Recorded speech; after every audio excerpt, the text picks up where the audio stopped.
Assalamualaikum warahmatullahi wabarakatuh. Sobat pelatihan yang berbahagia, kita bertemu lagi pada sesi kali ini sebagai kelanjutan dari video sebelumnya. Pada video sebelumnya kita sudah membahas mengenai konsep, prinsip, dan karakteristik kurikulum Merdeka. Baik Sobat pelatihan, selanjutnya mari kita lihat ke sini bagaimana alur yang perlu dilakukan oleh guru yang berada dalam satu fase tadi dalam memperlakukan CP. Dalam hal ini kita lihat skema ini adalah skema yang harus diikuti oleh guru saat akan melakukan perancangan pembelajaran. Yang pertama di sini, hal pertama yang harus dilakukan bagi guru yang berada pada fase yang sama adalah memahami CP itu sendiri. Nanti kita akan lihat bahwa ternyata CP ini memiliki ruang lingkup. Ya, nanti kita akan lihat lebih lanjut. Kemudian yang kedua, setelah guru memahami CP, berikutnya tugasnya adalah mengembangkan menjadi tujuan pembelajaran. Ya, jadi tujuan pembelajaran di sini penyusunannya, perumusannya harus berdasarkan lingkup CP. Setelah nanti guru itu memiliki sejumlah tujuan pembelajaran, yang harus dilakukan adalah menyusun alur dari tujuan pembelajaran itu sendiri. Yang tadi sudah disusun bersama. Dan terakhir, ketika nanti alur tujuan pembelajaran ini sudah tersusun, tugas guru adalah merancang pembelajaran. Sobat pelatihan, saya ingin menyampaikan sebuah ilustrasi yang semoga nanti lebih memberikan pemahaman lebih sederhana mengenai bagaimana logika kerja dan alur dari CP dikembangkan menjadi TP, kemudian menyusun ATP dan bagaimana nanti merencanakannya.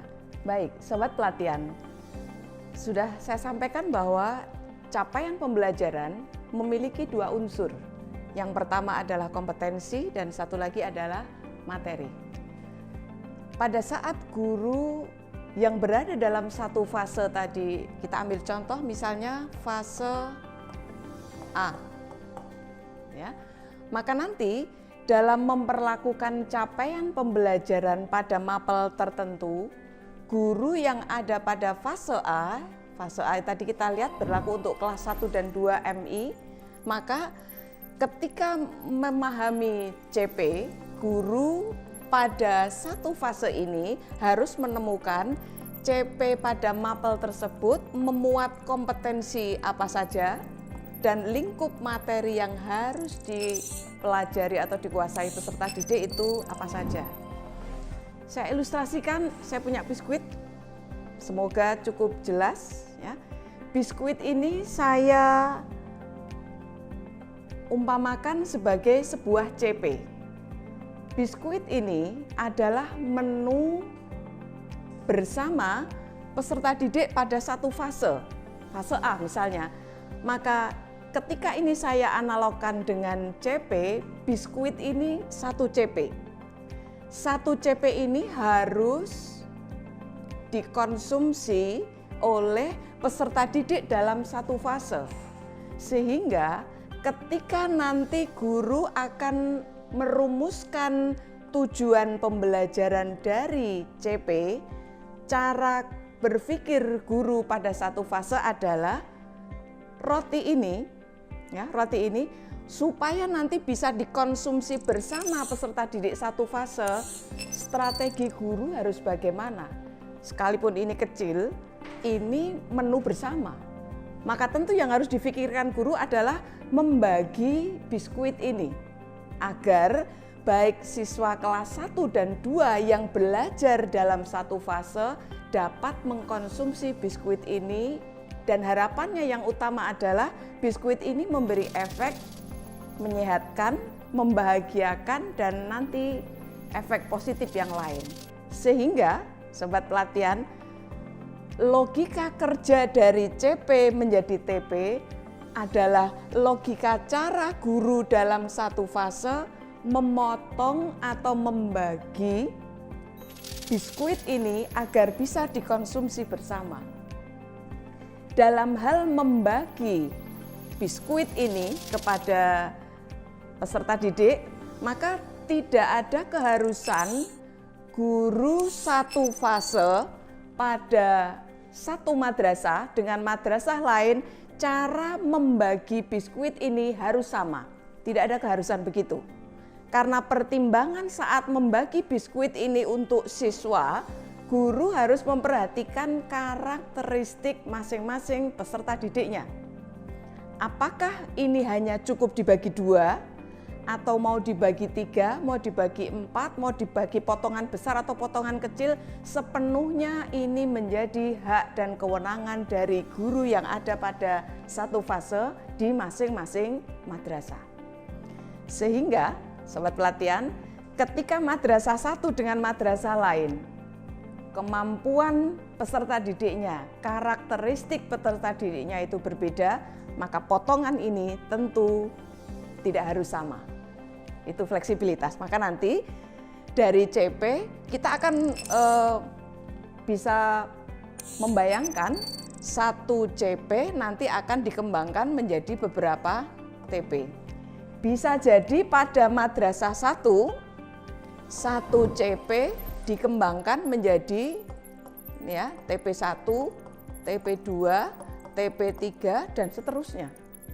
Misalnya saja ini tadi kita 4, 5, 6, jadi 6. Tapi pada madrasah lain bisa jadi tidak sebanyak ini.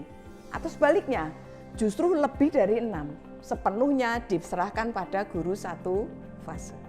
Nah, dalam bayangan kita, setelah CP dibagi atau biskuit ini ketika sudah dipotong-potong, maka guru pada satu fase, guru kelas 1 dan 2, memperhatikan peserta didiknya, dalam hal ini kesiapan peserta didiknya untuk belajar seperti apa, maka potongan TP ini atau potongan biskuit tadi disepakati untuk dibagi dengan pembagian yang seperti apa. Pembagian ini, contoh, misalnya ini dibagi ada TP 1, 2, 3, 4, 5, 6. Menurut pertimbangan guru, yang efektif kelas 1 mendapat 2 bagian, yang kelas 2 mendapat 4 bagian. Misalnya, artinya pertimbangan pembagian ini diserahkan pada masing-masing guru pada satuan pendidikan. Ini logika kerja dari CP menjadi TP. Ketika masing-masing guru sudah memiliki sejumlah TP yang disepakati pembagiannya, berikutnya adalah ini, menyusun alur tujuan pembelajaran atau biasa disingkat dengan ATP.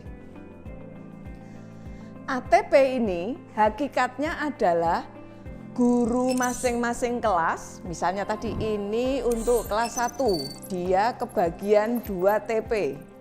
Contoh saja ya. Ya, 2 TP, sedangkan kelas 2 dia kebagian 4 TP, misal. Maka nanti guru kelas 1 dan 2 tadi perlu menyusun ATP. Hal paling mendasar dan sederhana yang bisa kita pahami dari ATP adalah guru dengan TP yang menjadi bagian untuk siswanya tadi perlu berpikir, untuk siswa saya, belajar mereka untuk 2 atau 4 TP ini menjadi efektif itu pola urutannya seperti apa? Kalau ini ada 4, maka guru kelas 2 perlu berpikir, nanti untuk pembelajarannya TP yang akan disampaikan pertama yang mana? TP yang akan disampaikan pada urutan kedua yang mana? TP yang akan disampaikan urutan ketiga yang mana? Dan terakhir TP keempat.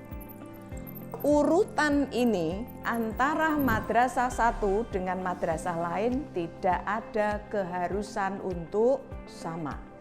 Inilah salah satu ciri dari fleksibilitas dan kemerdekaan pada kurikulum merdeka. memperhatikan karakteristik satuan pendidikan, memperhatikan kekhasan dan kemampuan peserta didik, maka alur tujuan pembelajaran atau ATP ini bisa jadi berbeda. Jadi, sobat pelatihan, ATP hakikatnya hanya sebatas setelah punya TP, kemudian dibagi dengan guru di fase yang sama tersebut, setelah masing-masing memiliki pembagian, kemudian mengurutkan. Ya, baik. Nah, setelah nanti diurutkan, tugas guru, kalau ini tadi dari CP menjadi TP, ini tugas bersama guru satu fase. Tapi ketika nanti masing-masing sudah punya bagian, dalam hal merancang pembelajaran ini menjadi tanggung jawab individu. Guru kelas 2 dengan ATP-nya harus menyusun perencanaan dan perancangan pembelajaran. Guru kelas 1 juga menyusun perancangan pembelajaran untuk kelas mereka masing-masing. Baik, sobat pelatihan, ketika pola ini tadi sudah dapat sobat pelatihan pahami, maka ada opsi yang ditawarkan oleh pemerintah. Jika sobat pelatihan merasa sudah mampu, maka sobat pelatihan dapat mengambil opsi nomor 1, mengembangkan sendiri, menganalisis CP, isinya seperti apa, kompetensi dan materinya, dengan memperhatikan peserta didik, rumuskan TP-nya. Setelah itu sepakati, distribusikan mana bagian masing-masing kelas. Ini disusun sendiri. Tapi dalam hal poin 1 ini masih belum dikuasai, maka ada opsi nomor 2. Sobat pelatihan kalau bisa mendapatkan contoh-contoh, silahkan pelajari contoh yang ada, kemudian cermati sekiranya sobat pelatihan memandang cocok dengan karakteristik satuan pendidikan di tempat sobat pelatihan bertugas, silahkan gunakan. Gitu ya. Atau bisa dapat contoh, tapi ternyata mau memodifikasi masih bingung. Ya sudahlah, daripada tidak bergerak sama sekali dengan contoh yang ada, karena masih pertama, gunakan saja sambil nanti berjalan, pelajari ada celah apa. Kalau nanti bisa ada yang dimodifikasi, lakukan modifikasi. Fleksibilitas ini kembali pada kesiapan masing-masing. Ya, baik. Kita lanjut, sobat pelatihan. Berikutnya mengenai TP dan ATP. Saya hanya ingin menegaskan saja karena sesungguhnya penjelasan saya sudah saya sampaikan pada slide sebelumnya tadi. Saya hanya ingin menegaskan. Ketika tadi saya sampaikan bahwa TP ini bermula dari CP. Ya. Sedangkan CP tadi memiliki 2 unsur. Yang pertama adalah unsur kompetensi, dan satu lagi adalah unsur materi.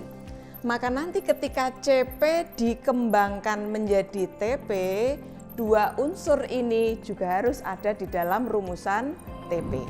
Jadi sehingga TP atau tujuan pembelajaran harus memuat unsur kompetensi dan harus memuat unsur materi.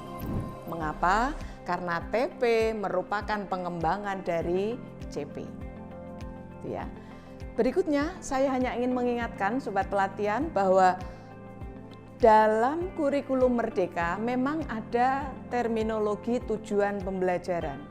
Tapi tujuan pembelajaran pada kurikulum Merdeka ini mohon untuk tidak disamakan atau tidak disetarakan dengan tujuan pembelajaran pada kurikulum 2013. Di mana bedanya?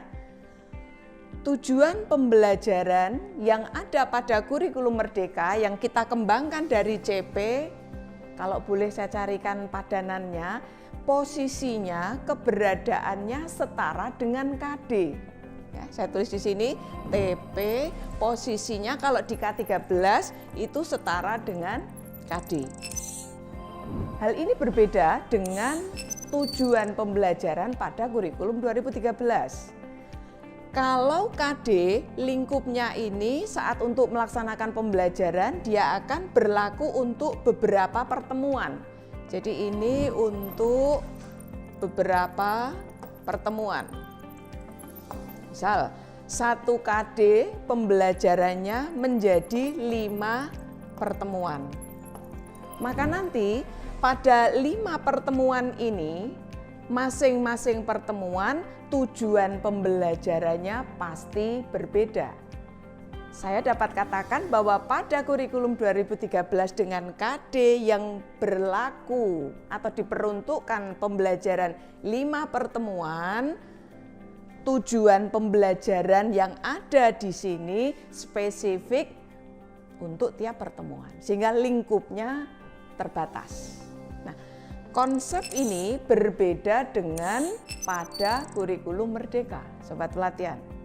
Pada kurikulum Merdeka, karena tujuan pembelajaran posisinya setara dengan KD, maka tentu saja tujuan pembelajaran ini nanti ketika untuk acuan pembelajaran, dia akan berlaku untuk beberapa pertemuan. Jadi beda sekali kan, kalau ini tadi 1 KD 5 pertemuan, maka nanti masing-masing pertemuan pertama, kedua, ketiga, keempat sampai kelima itu tujuan pembelajarannya berbeda. Tapi kalau TP di kurikulum Merdeka karena posisinya setara dengan KD, maka bisa jadi 1 TP berlaku untuk 5 pertemuan. Ini perbedaan yang sangat mendasar dari tujuan pembelajaran yang kita kembangkan dari CP. Pertanyaan mendasar berikutnya yang sering disampaikan oleh teman-teman guru adalah ketika mengembangkan TP dari CP, apakah ada keharusan memunculkan unsur A, B, C, D? Sering ini ditanyakan. Nah, hal ini tidak wajib, Sobat Pelatihan.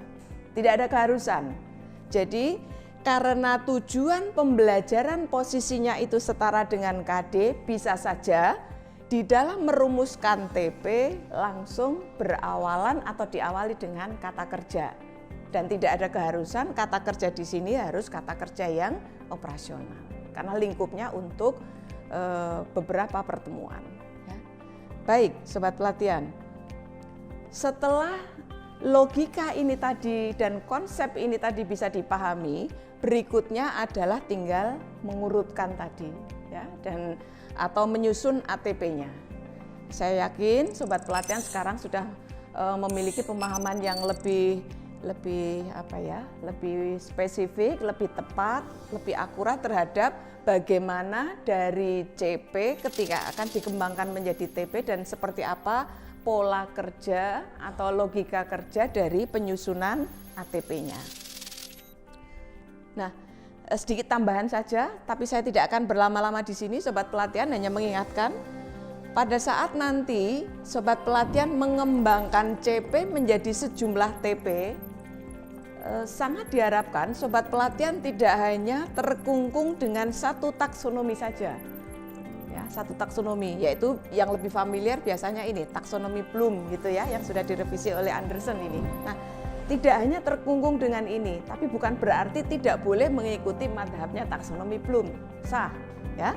Tapi silahkan baca lebih detail, lebih cermat panduan pembelajaran dan assessment agar Sobat Pelatihan bisa membedakan antara taksonomi Bloom dengan pengembangan ini Wijin ya, dan satu lagi taksonominya Marzano.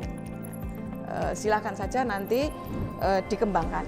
Yang penting tadi logikanya bahwa CP, saya kembali pada biskuit tadi ya, bahwa CP ini 1 fase. Bagaimana strategi guru untuk mengusahakan dengan cara memotong agar biskuit ini sampai akhir fase bisa dikonsumsi bersama oleh siswa 1 fase. Ya, itu soal nanti kata kerjanya. Yang penting kalau potongan-potongan kue tadi dihimpun kembali, disatukan kembali, maka posisinya utuh menjadi seperti biskuit ini. Gambarannya begitu. Jadi dari CP dikembangkan menjadi TP berapapun jumlahnya, kalau dihimpun kembali dia harus setara ketika ditimbang dengan bobot konten yang ada pada CP.